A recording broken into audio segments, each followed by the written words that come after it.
Okay, thank you.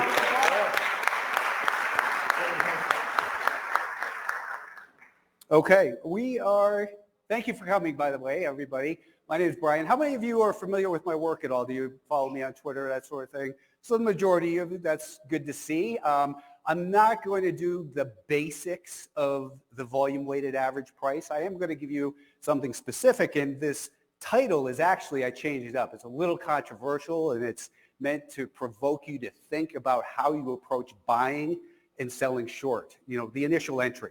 Don't buy the breakout. Everyone says buy the breakout, but over the last 5 years or so, you hear people always saying, well, I buy breakouts. They never work. Because you have to think of two things. And I always get off track, and my wife is probably rolling her eyes right now because she's here. But there's two things you have to consider before every single purchase you make. One, where has it come from?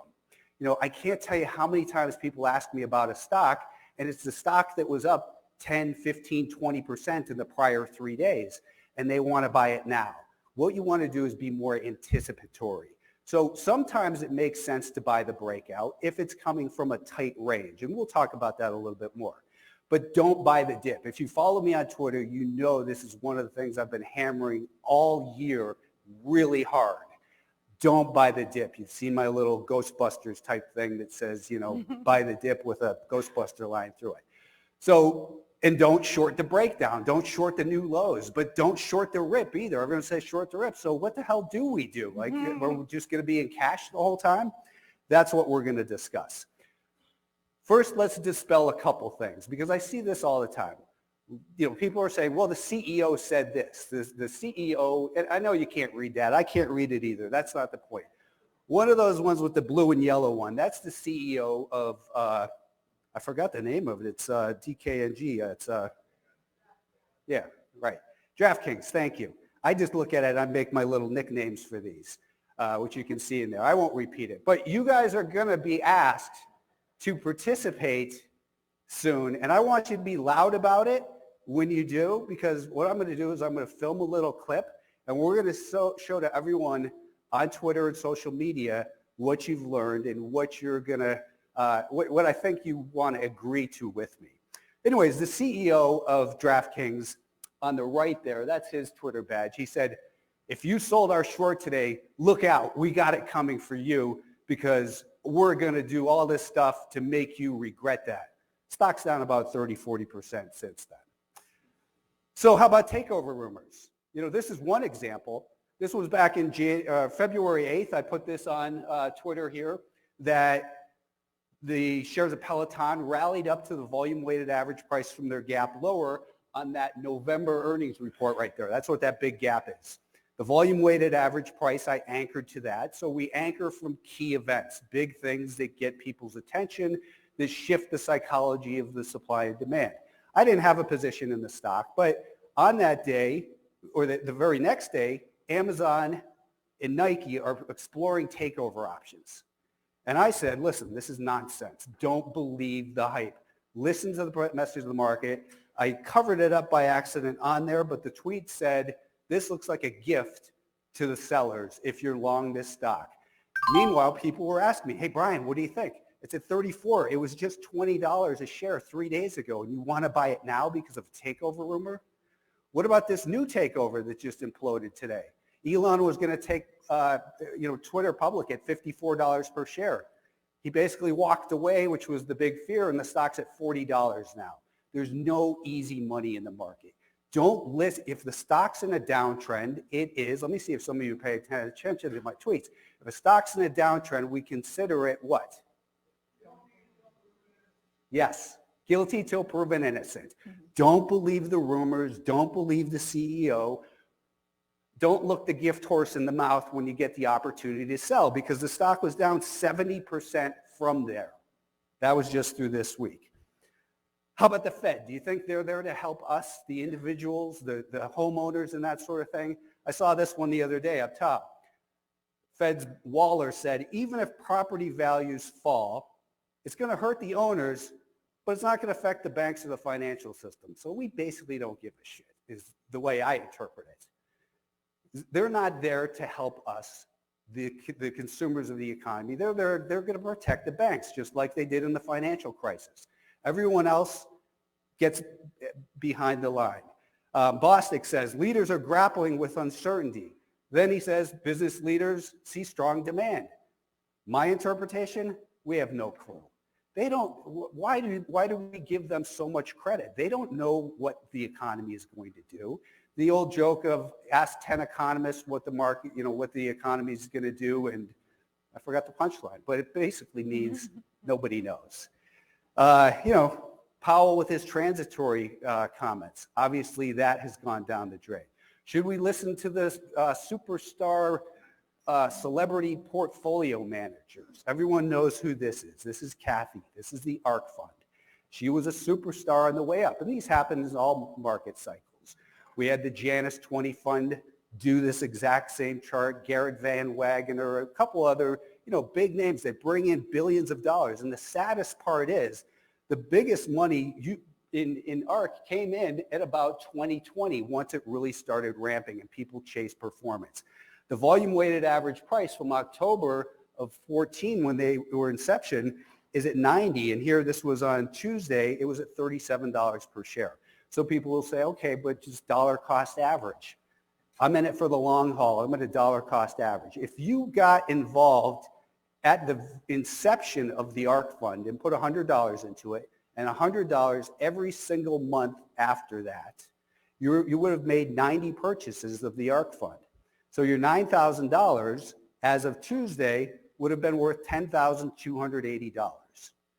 That's 14.2% divided by 7.5 years. That's 1.9%. Abysmal. And she had the opportunity to be a rock star.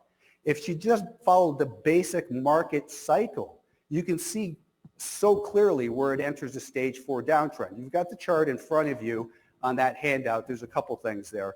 But it's so easy to see. But in the same time, when these people keep coming on television and people still take them seriously and say, what do you think about this stock or that stock? And their fund that's supposedly, growing, looking at new technology and all the great things, it failed to beat the S&P 500, which was up 8.1% per year in that time. And the NASDAQ, their benchmark, was up 12%. So horrible performance. In January, that's the slide I'm talking about, don't buy the dip. I post this all the time because, people are trained, hey, it's a good company. I'm going to buy the dip. And these 12 stocks here, again, you forget, each individual one of them. But you can see in all of these charts, they're going from the upper left to the lower right. That is a downtrend. Lower highs and lower lows. So these stocks are guilty to proven innocent. They're the names that you know. They're DraftKings, Peloton, Twitter, Beyond Meat, Square, PayPal, Roku, Pinterest, Doku, Teladoc, and Zoom. So this was January 9th. I said, don't buy these stocks. Don't buy the dip in these stocks. And here's where they were. Again, I think I did this on Tuesday. Since January 9th, these leading good companies, growth stocks, this is the performance. Now, if I updated it today, I think Twitter would be just about break even, or actually it would be lower, looking because it's at 40, and it looked like it was about 42 or so. So every single one of these stocks is down, and many of them significantly. And I didn't really battle. I actually blocked a lot of people who told me I'm a fool that, you've got to buy PayPal because it's a good company. It's growing at this. It's growing at that rate. This is what it feels like to me sometimes. The blind leading the blind. So here's our first quiz. Now, what I want to do is see if as a group on 3 we can shout this out, and I'm going to film it and put it on Twitter.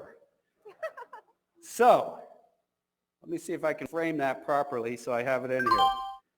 Okay, on 3, solve this puzzle, please. 1, 2, 3.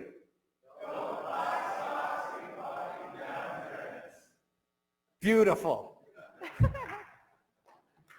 Why not? Because you lose money. We're not here to lose money. We're here to make money. And you don't make money buying stocks in downtrends.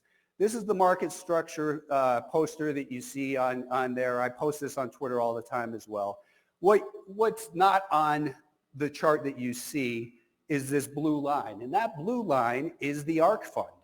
I overlaid it. I just grabbed the chart, overlaid it on this, and it follows perfectly the 4 stages. I didn't invent this. Stan Weinstein kind of popularized it after Wyckoff invented it back in the early 1900s. But the fact is, this is the cyclical nature of how stocks move. So we want to buy stocks in uptrends. We want to sell short stocks in downtrends or avoid them, and avoid the chop in stage 1 and stage 3. Because at the end of the day, whether it's the CEO, it's the Fed, it's the analyst, whatever, only price pays. By the way, that's a great website there, onlypricepays.com. You should check that out one day. So let's get to the meat of what we're talking about. Let's talk about how do we actually buy stocks to make money.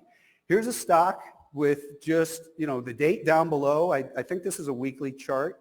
I've got some volume weighted average price levels. And what we want to do is see how to buy this stock. I'm a swing trader, so everything that I talk about, my time frame is swing trading. Here's the thing though, this is constructed of weekly candles. Each one of these represents 1 week. This could be a 1-minute chart of the last 2 days of the S&P 500 or Netflix or whatever. It could be a 30-minute chart of the last 30 days.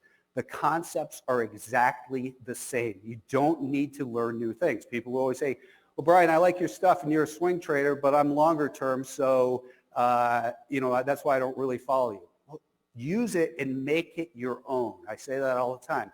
Use the information and make it your own. Adjust it for your time frame. No one should be trading exactly the way anyone else trades. No one should listen to people on Twitter and say, hey, I bought this stock and I lost money, F you. That's not right. People are putting their expertise out there and they're saying, I like this idea. This is how I see it. Now go be an adult and make your own decision. So the key concepts here are, one, as we know, just with general technical analysis, resistance broken tends to act as support. Same thing with the volume weighted average price.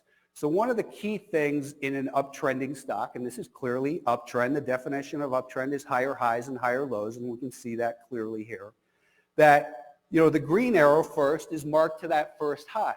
If you miss the stock on the way up, well, don't worry about it. They always pull back. They either correct through price as they pull back briefly, or they go sideways through time.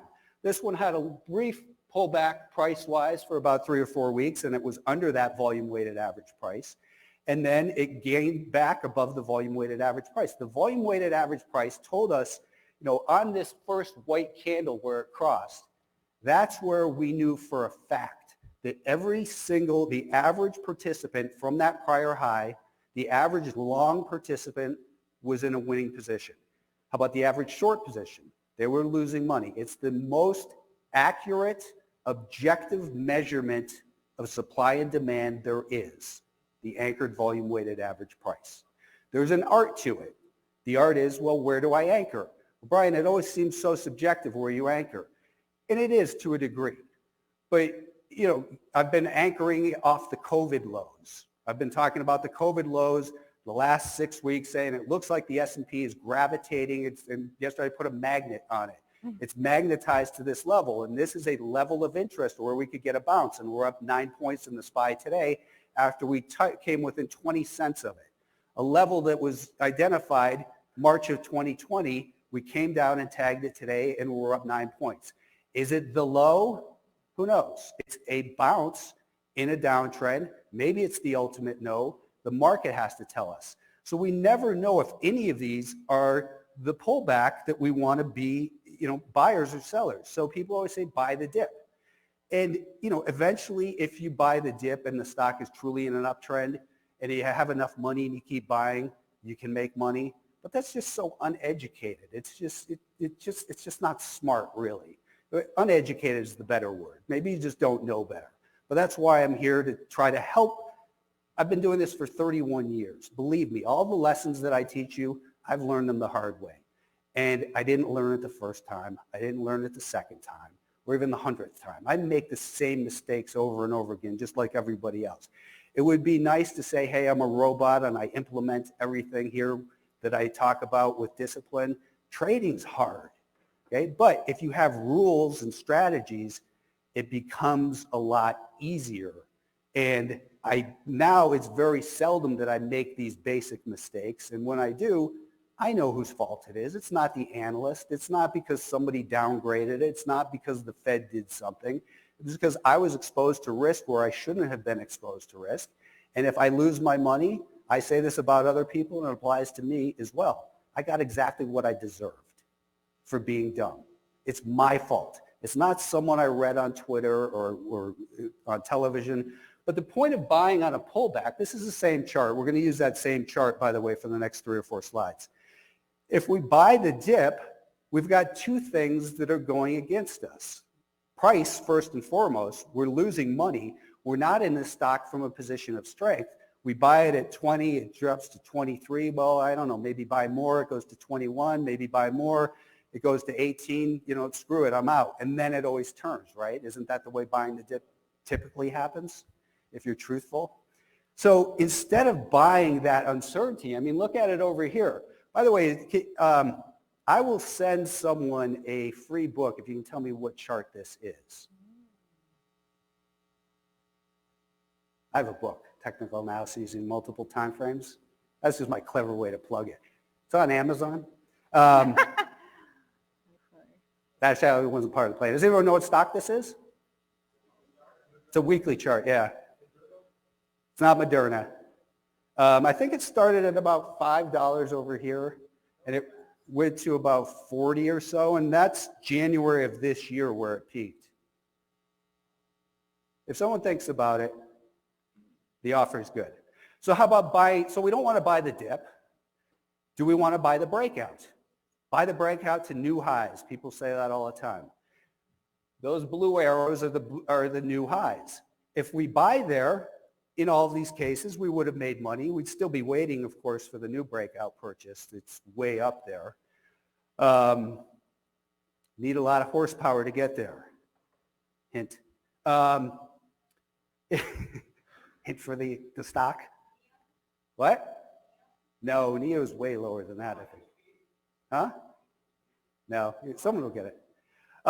So if we buy the blue arrows, that's the breakout. And clearly, they're good purchases. But if we don't wait for that, again, where has it come from? It's expended all that energy. Not all these breakouts are going to occur and follow through as beautifully as this did. Instead, if we buy strength after the dip, so we don't want to buy the dip, and we don't want to buy the breakout. We want to buy when the buyers are in control. We know for a fact that the buyers have control. We know for a fact that the average short seller is in control when the stock gets back above the volume weighted average price from the most recent high.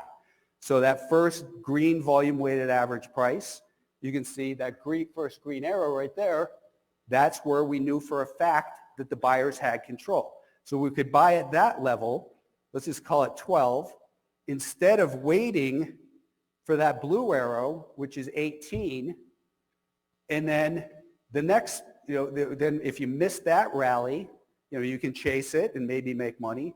The next pullback right there with the purple volume weighted average price, it went through a correction for 4 or 5 weeks, like they're supposed to do. They don't just go straight up. They need to pause, rebuild, and when the buyers regain control at those green dots, those are where you want to buy. So the most obvious are the third and fourth.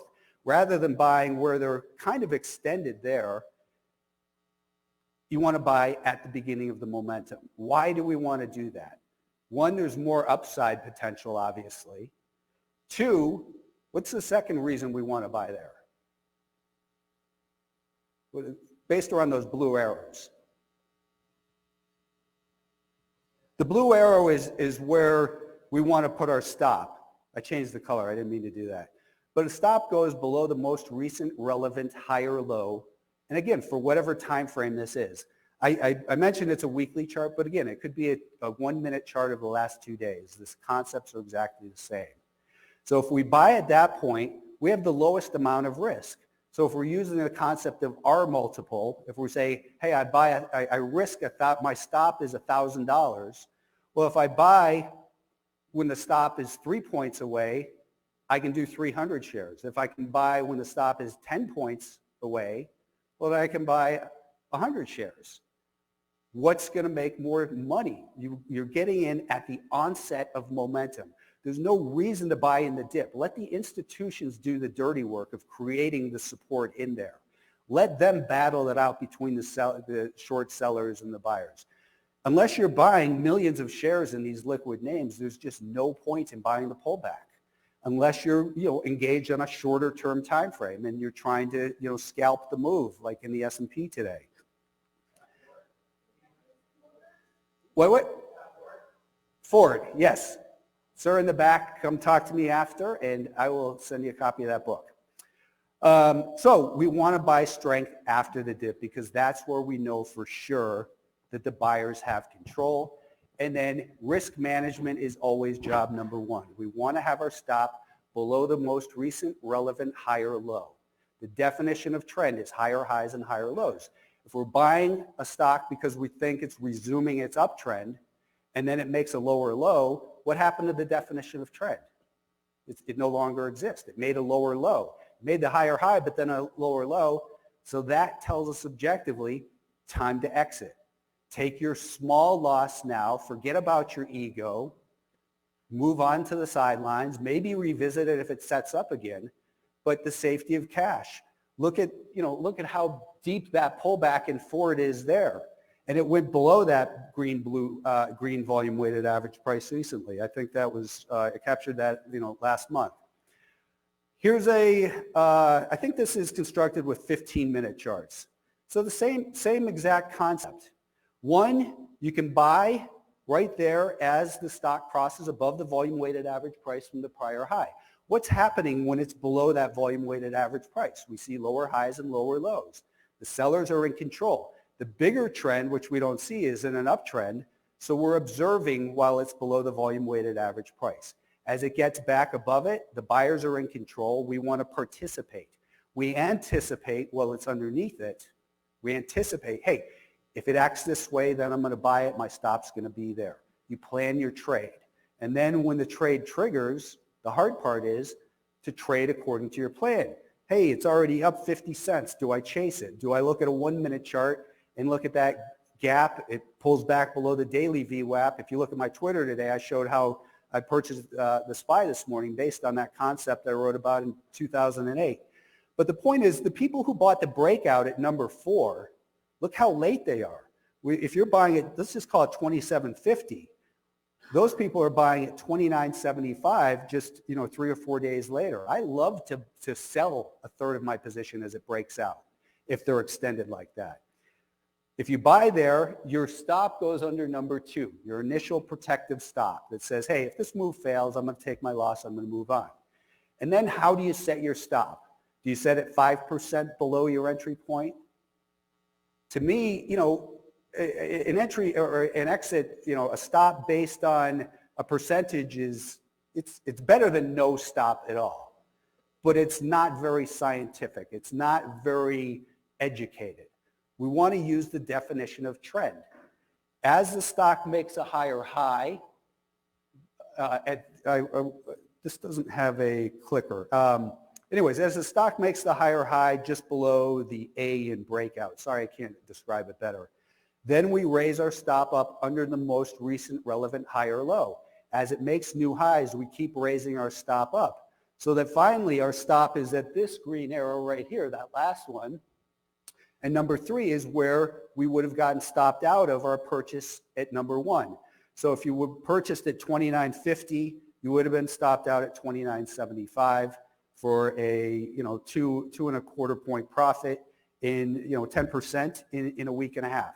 Those are the types of trades that I look for each and every day and share with my subscribers at Alpha Trends.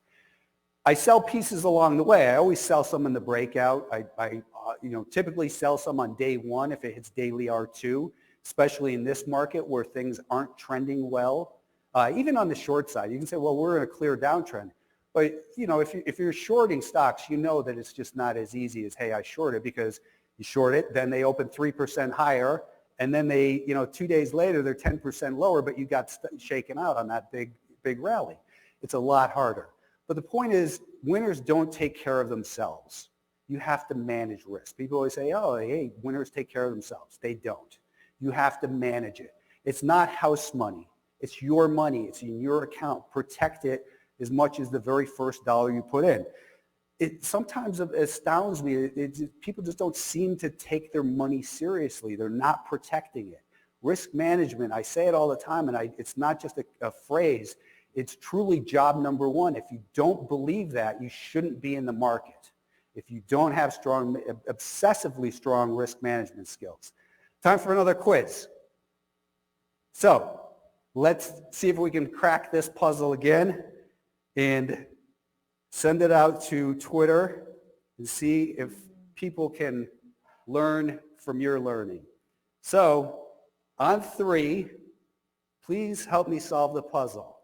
1, 2, 3. After the dip, yes. Strength after the dip. Don't buy weakness. Why do you want to be involved in something weak? Be involved in the strength right from the beginning. Get the momentum on your favor. This is a stock I posted recently. It got more likes than all the stocks that I typically tweet because people were focused on one thing. They didn't see what I wanted them to see. There was a little distraction. It's that red dot over there. I said one of these is simply beautiful. The other one's been a beautiful short. Okay, so here's what you were supposed to see. Just clean. Simplicity is the market's greatest disguise. I don't know who came up with that phrase. I don't know who came up originally with all these phrases I repeat all the time. There's some really good, and that little poster in the market structure, there's a little white poster with blue with a bunch of phrases on there. That's pretty, it's got a lot of these, little phrases, truisms really. Anyways, same story as the long side, but basically upside down. In this case, when we see a stock make a short-term low, do we want to sell the strength, sell short the strength, or do we want to sell short the weakness? Well, let's take a look and see if there's a smarter way. But first, the same concept applies.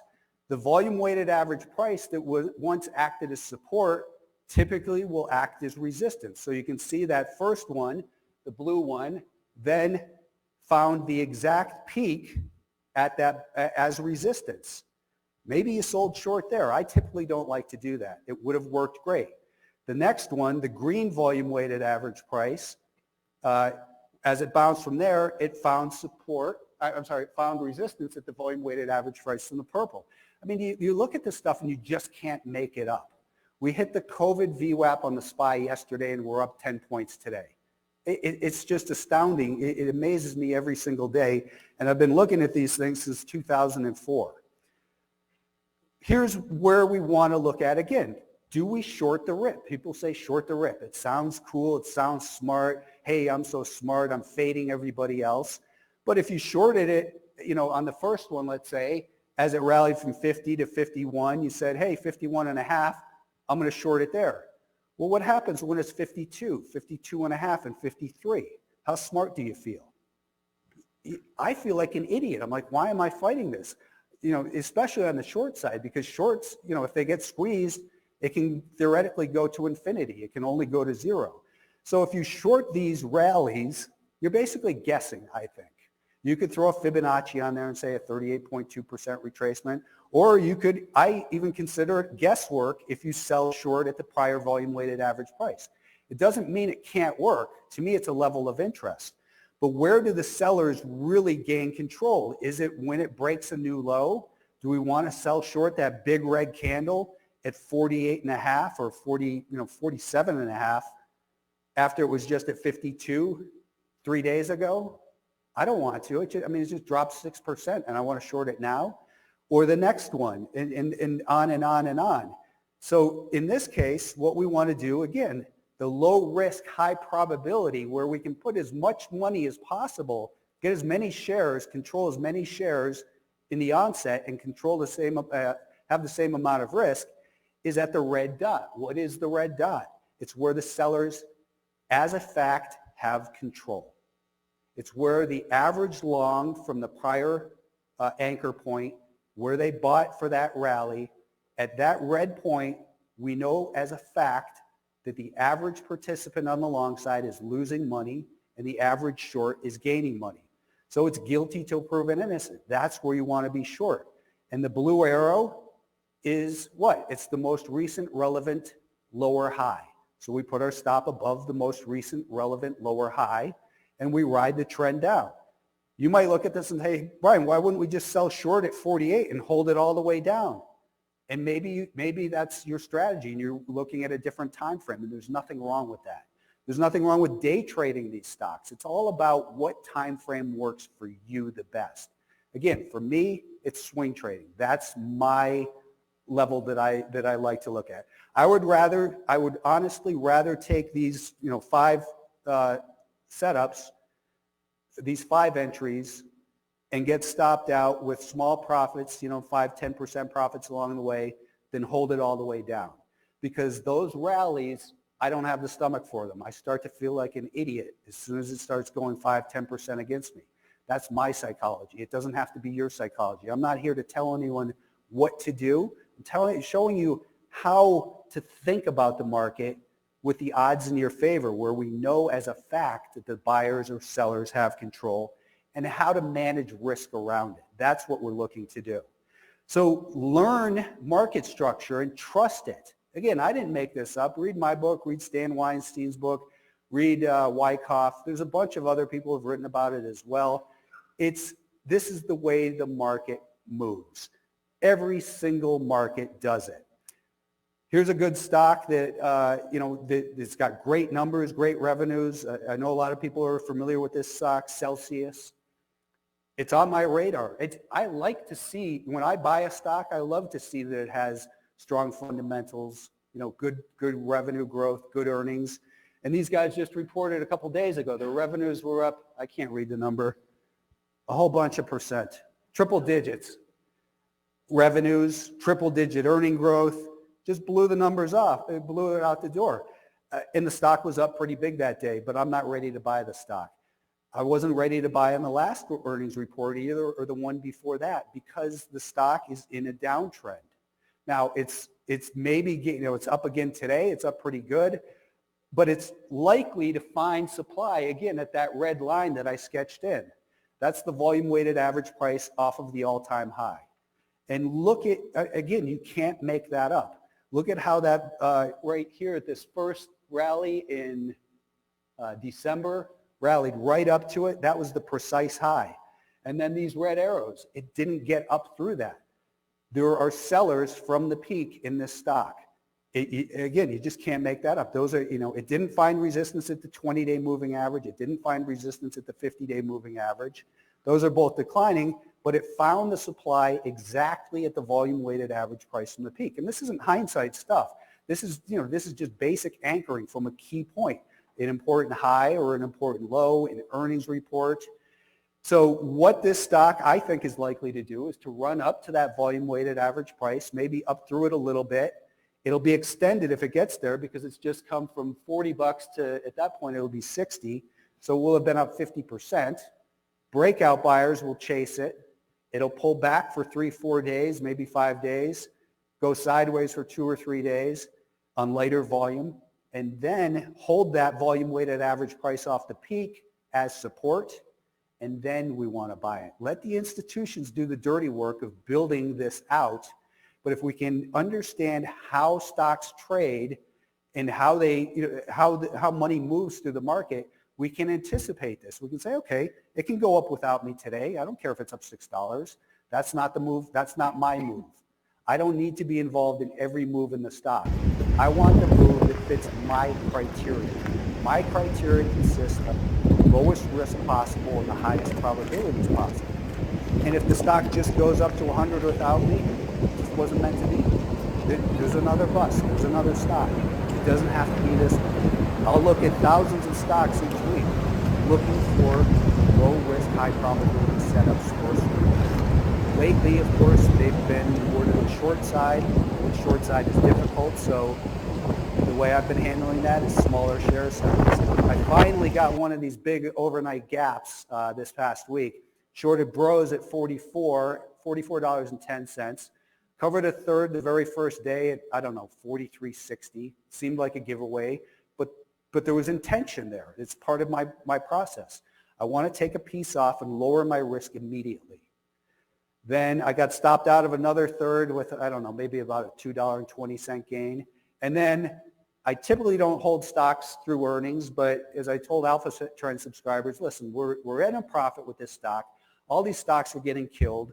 The coffee companies are getting murdered. Starbucks, what's that other one that had that huge, BRCC, it had that huge run from 10 to 40 in about 3 weeks, and then it went down to 8 just as even quicker. I mean, it's kind of comical. Risk management, you have to protect your gains and engage the market on your terms, but your terms have to be based around market structure and risk management. If you're not doing that, you're just guessing. Might as well give your money to Kathy or rely on the Fed or buy takeout rumors and see how that works. All these big growth stocks that have been getting hit lately, Roku, PayPal, they're all good companies, just like Microsoft was a good company in 2000. It was a great company. It was one of the best companies ever. And in 2000 it peaked. And 15 years later, it got above that peak from 2000. Think about being in that and saying, hey, I'm waiting to get back to break even, or I'm going to buy the breakout. And you know what? In this case, the breakout did actually work rather well. But if they don't scare you out on the declines, one, you're a glutton for punishment. Two, they'll scare you out. The accumulation process in stocks like Roku and PayPal and all these big names that have imploded, they are most likely going to take years. Let's be a little, upstart. It might take, 6 to 12 months of going sideways, waiting for the 200-day moving average to flatten out, bouncing up to it, some 30, 40% rallies up to these declining moving averages. And if you're into that, you can trade them. But that market structure chart shows you, on the bottom I have notes about here's what the moving averages do in relation to the stock and that sort of thing. It's just the way the market moves. Once in a while, there'll be a stock that gets smashed and it has that V bottom, and that's what gives people the confidence to do it. But the odds don't favor that they're going to just turn right around. The odds favor if they don't scare you out, they'll wear you out, because it'll take years of sideways reaccumulation by different institutions and different portfolio managers. Same fund might be buying the stock that the previous fund manager had sold because he got fired, and now it's down to a value, and now they're buying it at a lower price, but the name on the door who manages the fund is different. Institutions are not the smart money. Can we finally agree on that? Everyone says big money is smart money. Big money is just money. Sometimes it's big dumb money. Sometimes it's big smart money. We don't have to make fun of anyone, but we can all point to the one fund, and she becomes a target because she's been so transparent and so vocal about 40 to 50% annualized returns is what we're looking for.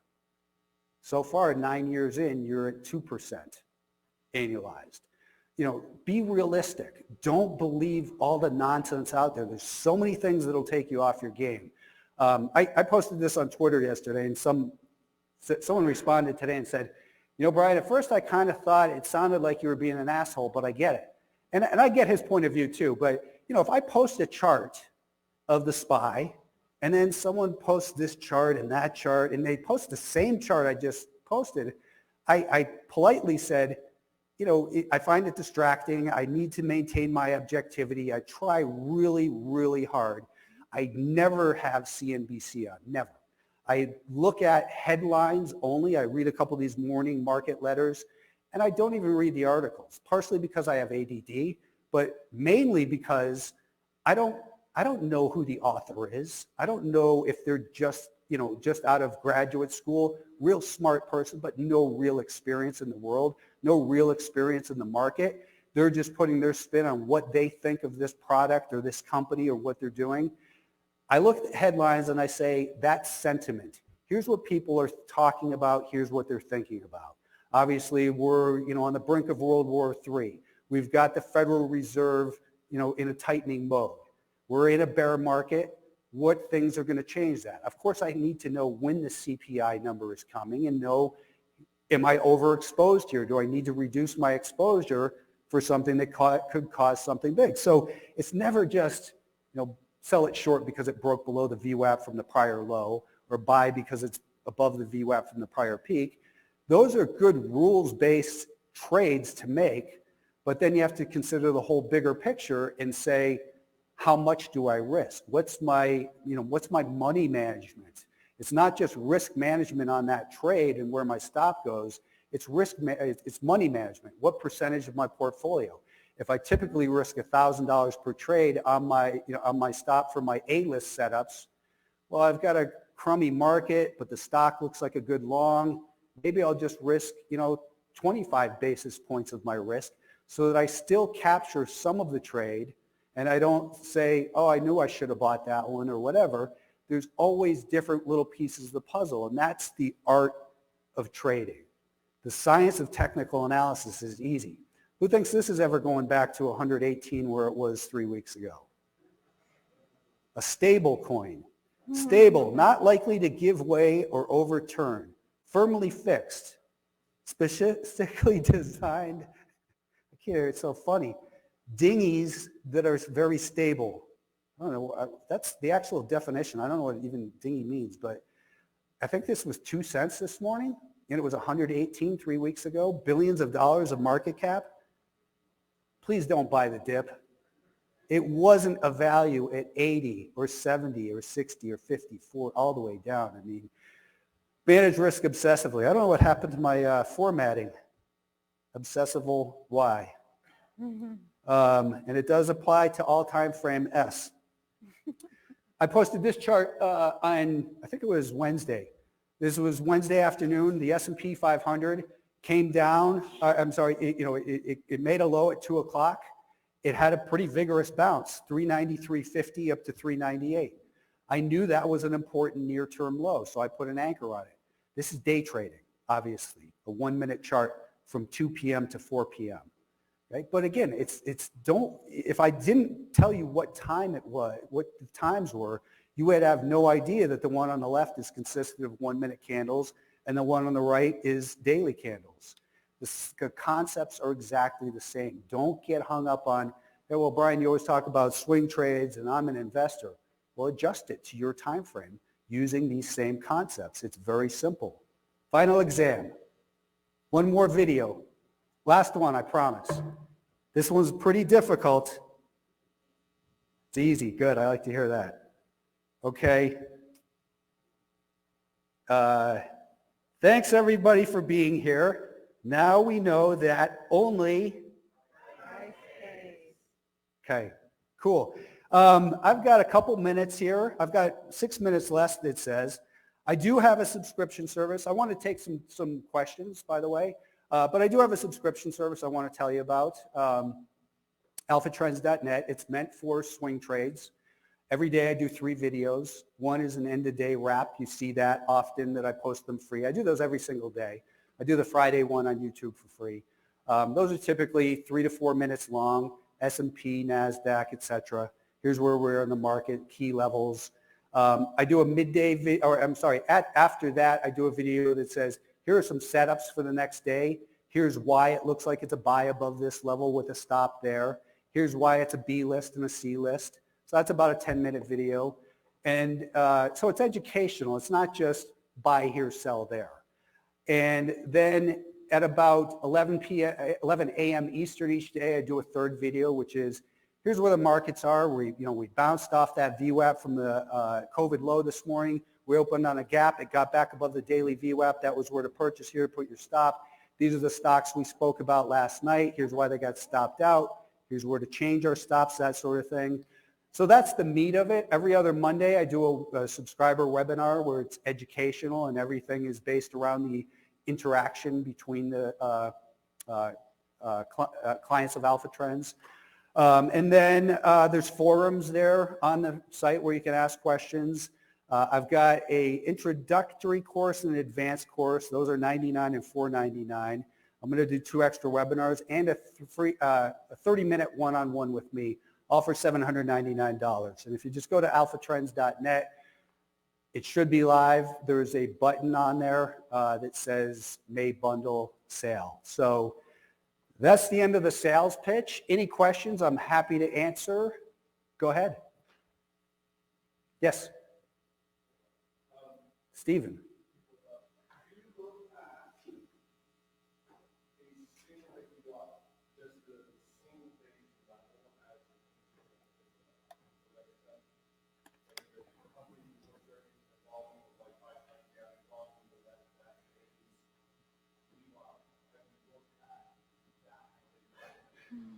Yeah, absolutely. I mean, just go back to this slide over here. I'll anchor it off of the 2 p.m. low. But I always have the daily volume weighted average price, especially when there's a gap like there was today in the SPY. We gapped up. It went higher for about 2 or 3 minutes. And as typical, it sold off a little, spent about 8-9 minutes under that VWAP, built a little bit of a base, and then it broke above the volume weighted average price. That's where it said to me, the buyers, there was a little battle on the open. The buyers took control. Buy here with a stop below the low of the day. And it, took off nicely the way it's supposed to. So I'll anchor from, on my charts, I get a little, I have the daily VWAP. I have yesterday's VWAP. So it becomes the 2-day only at the end of the day. It's the 2nd-day VWAP. I have the week to date. I have the month to date from big, events like earnings, significant highs and lows. And again, even those charts that were, of 18 months of trading, the same concepts apply on a 1-minute chart of 1 day. You can anchor from the high at 11 a.m. and it goes sideways for 2 hours, breaks above that VWAP. You put a VWAP off the low that it made at 11:38 in the morning, and you'll see them, pinch together in between there, buy as it gets above. It's such a versatile tool. It tells us the truth of supply and demand from any point we anchor. Now, you can't just, anchor it to the middle of the day for no reason, but if it's, a significant high or low, whatever it might be, anything where the psychology of the market changed hands. It's the ultimate sentiment indicator. Most times people think of sentiment as, the bull and bear sentiment pull. Well, that's just what people say. It doesn't mean anything. This tells us right here at $188 where it made that low. And how do we know to anchor it there? Well, we don't know for about 3 or 4 candles. It's not like, hey, that's a low. I'm just going to anchor it every time it hits a new low. You have to wait for it to prove itself it was an important level. But it doesn't mean it's not useful. As you can see, this stock on the right was in a primary downtrend as the sellers were, took back control in that 220 area, and then it fell, beautifully apart from there. Other questions? Yes.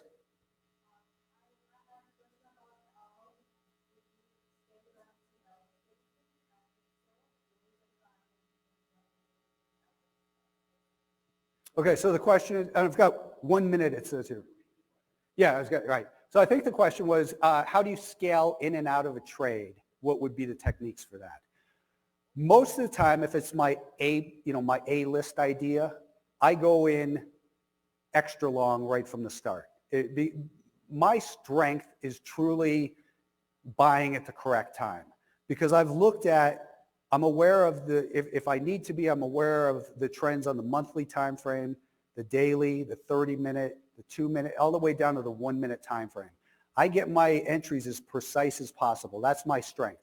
So knowing that, I go a little extra heavy on my ideas, but at the same time, my idea is I want to reduce risk as soon as possible. So on a long position, if it gets up to daily R2, and if you don't know what that is, just Google, floor trader pivots. If it gets to daily R2, that's often the exact high for the day, or daily S2 is often the exact low. I'll cover a third of my short there, or get out of a third of my long. And I want the stock to go higher, so why would I sell some? Because now I'm at a more manageable, comfortable size to hold overnight, and I've reduced my risk that if something bad happens that I didn't foresee, I've already taken, I've reduced, let's say I bought the stock and my risk was $1. I took $1 off on a third. Well, now my risk is really 66 cents, right? But I'll probably raise that stop on the 2/3 as well. But it's really about risk management. And then, if it gets a big run, I might sell another third. But then if it pulls back to the daily VWAP later in the day and it starts to bounce from that, I might add some back just for, for fun, just for a day trade type thing. Thank you, everybody, for coming. It looks like I'm out of time here, and I want to be respectful of Kathy and Eve, who are up next to talk about IPOs. They do a great job, so stay in this room for them.